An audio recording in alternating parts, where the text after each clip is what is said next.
সিন্ডিকেটে নাসিরুদ্দিন খানের ছোট একটা রোল অ্যালেন স্বপন, সেখান থেকে তার স্পিন অফ মাইসেলফ অ্যালেন স্বপনের প্রথম সিজন। আমি অ্যালেন স্বপন। এবার চরকিতে মুক্তি পেয়েছে তার সেকেন্ড সিজন।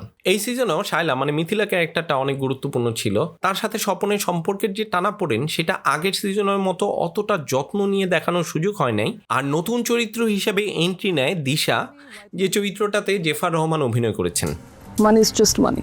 আপনাকে আমার মারাত্মক পছন্দ হয়েছে। সিজন 1-এর যারা ফ্যান ছিলেন তারা হয়তো মনে করতে পারবেন সেই সিজনটা অনেকটা স্লো বার্ন ছিল, ধীরে ধীরে গল্পটা জমে ওঠে। এই সিজনে এসে গল্পটা অনেক ফাস্ট হয়ে যায়। এমনিতে গল্পটা এঙ্গেজিং লেগেছে, থ্রিলার সাসপেন্সগুলো ধরে রাখারও চেষ্টা আছে। তবে এই যে গল্পের ফাস্ট পেসিং, এটার কারণে মনে হয়েছে কিছু জিনিসের ডেভেলপমেন্ট হয়তো ভালো মতো দেখানো যায় নাই।